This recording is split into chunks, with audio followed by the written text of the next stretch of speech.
மாதந்தோறும் first Sunday அன்று கிரியாஸில் நாம் வாங்கும் அனைத்து பொருட்களுக்கும் எக்ஸைட்டிங் ஆஃபர்ஸ் அண்ட் கிஃப்ட்ஸ்.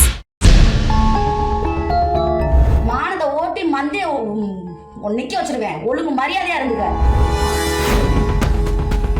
நீ பாரு, நீ கோர்ட்டுக்கு வீட்டுக்கு அலைஞ்சிட்டே இருக்கா. நான் இந்த கேஸ் எடுத்து நடத்துறேன்னு பாரு. இவள மாதிரி வயசு மாதிரிலாம் சும்மா விட்டுட்டு இருக்க மாட்டேன். இதுக்கு நான் சம்பந்தமே கிடையாது. சம்பந்தப்பட்டவர்கள் நாஞ்சில் விஜயனும் சூர்யா தேவியும் அவங்க கிட்ட போய் கேளுங்க என்ன நடந்ததுன்னு. டிக்டாக் செயலியில் வீடியோ வெளியிட்டு அதன் மூலம் பிரபலமானவர் சூர்யா தேவி. நடிகை வனிதா விஜயகுமாரின் திருமண விவகாரம் குறித்து சூர்யா தேவி தகாத வார்த்தைகளால் பேசி வீடியோ வெளியிட்டிருந்தார்.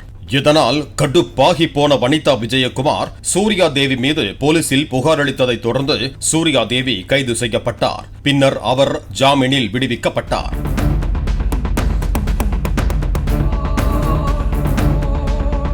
தனியார் தொலைக்காட்சியில் நகைச்சுவை நடிகராக நடித்து அதன் மூலம் பிரபலமான நாஞ்சில் விஜயனும் சூர்யா தேவியும் ஒன்றாக மது அருந்துவது போல ஒரு கோப்பையை வைத்திருக்கும் புகைப்படத்தை வெளியிட்ட வனிதா விஜயகுமார் இதுதான் தமிழ் கலாச்சாரமா என சாடி இருந்தது அப்போது பரபரப்பை ஏற்படுத்தி இருந்தது.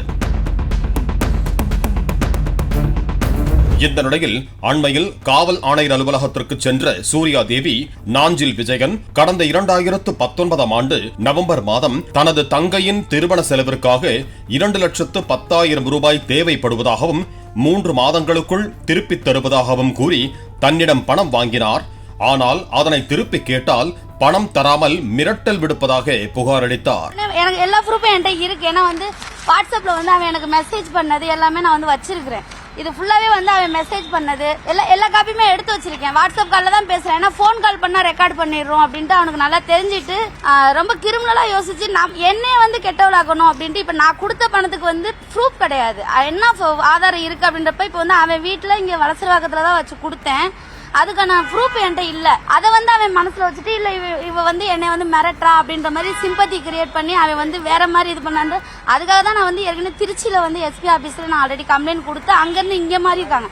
இப்ப நான் சென்னை கமிஷனர் ஆபீஸ்க்கு நான் இங்க வந்திருக்கேன். பின்னர் இது குறித்து எமது செய்தியாளர் நாஞ்சில் விஜயனை செல்போனில் தொடர்பு கொண்டு கேட்டபோது திருநங்கை விஜே வைஷுவோடு கூட்டு சேர்ந்து சூர்யா தேவி இதை செய்வதாகவும் சூர்யா தேவி கஞ்சா பழக்கம் உடையவர் ஏதாவது பேசுவார் என நாஞ்சில் விஜயன் கூறியிருந்தார். இதுங்க சும்மா கஞ்சா குடிக்குங்க. கஞ்சாவை குடிச்சுக்கிட்டு சும்மா இல்லாம இந்த மாதிரி வேலைகளை பண்ணிக்கிட்டு இருக்கு. இந்த நிலையில் இது குறித்து இன்ஸ்டா பக்கத்தில் வீடியோ வெளியிட்ட சூர்யா தேவி ஆரம்பத்தில் இருந்தே நாஞ்சில் விஜயனை ஆபாசமாக பேச ஆரம்பித்தார்.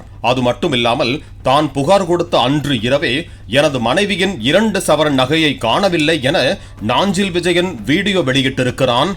எக்ஸ்போவில் நகை காணாமல் போன போது பிக் பாஸ் பிரபலங்களோடு கூத்தடித்துவிட்டு இப்போது நாஞ்சில் விஜயன் நாடகம் ஆடுகிறான் என சூர்யா தேவி குறிப்பிட்டார். எப்படியாப்பட்டவன் தெரியுமா நீ?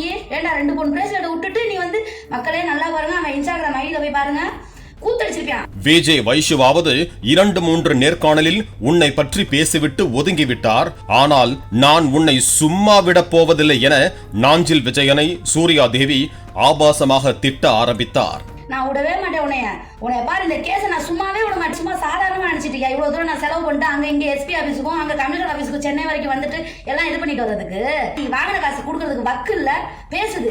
10 வருடத்திற்கு முன்பு விஜே வைஷுவுடன் நாஞ்சில் விஜயன் நெருங்கி பழகும் போதே நான் நாஞ்சில் விஜயனை எச்சரித்தேன். ஆனால் வைஷு வைஷு என கேட்காமல் சுத்திக் கொண்டுதான் இருந்தான். நீ தான் தொத்திக்கிட்டே தெரிஞ்ச வைஷு வைஷு வைஷுன்னு. நான் கூட உன்னை கேட்டதுக்கு என்ன சொன்ன? வைஷு அவனும் ஜெனியூனு, உன்னை மாதிரிலாம் கிடையாது, அதான் ஜெனியூனு. நல்லா வந்துச்சு அவனுக்கு வச்சுச்சு ஆப்பு. இப்போ நாஞ்சில் விஜயனுக்கு திருமணம் ஆனதற்கு காரணமே நான் தான். வழக்கில் கைதான போது பாவம் பார்த்து பூந்தமல்லி நீதிமன்றத்தில் நாஞ்சில் விஜயனுக்காக நான் வந்து நின்றேன் என்றார். பெண்கள் அணியும் சேலையை வாங்கி அணிந்துகொள் என நாஞ்சில் விஜயனை விமர்சித்ததோடு நீ தந்தையாவதற்கு எவ்வளவு கஷ்டப்பட்டன்னு எனக்கு தெரியும் என மிகவும் தரக்குறைவாக பேசி சூர்யா தேவி வீடியோ வெளியிட்டுள்ளார். இவங்களும் பண்றாங்க. சத்தியமா நிறைய மாடல சேலை இருக்கு, வேணும்னா சொல்ல அனுப்பிச்சு விடுறேன், அதை கட்டிக்க பெத்துட்டல விடு, அதுக்கு நீ எவ்வளவு கஷ்டப்பட்டேன்னு எனக்கு தான் தெரியும். மேலும் சூர்யா தேவி தனது மற்றொரு இன்ஸ்டா பதிவில் நாஞ்சில் விஜயனோடு போனில் கடும் வாக்குவாதம் செய்த ஆடியோவை பகிர்ந்திருக்கிறார்.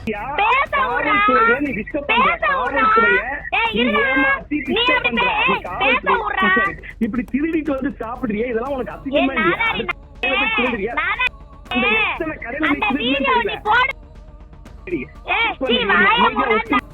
பாலிமர் செய்திகளுக்காக செய்தியாளர் கதிரவன். மாதந்தோறும் ஃபர்ஸ்ட் சண்டே அன்று கிரியாஸில் நாம் வாங்கும் அனைத்து பொருட்களுக்கும் எக்ஸைட்டிங் ஆஃபர்ஸ் அண்ட் கிஃப்ட்ஸ்.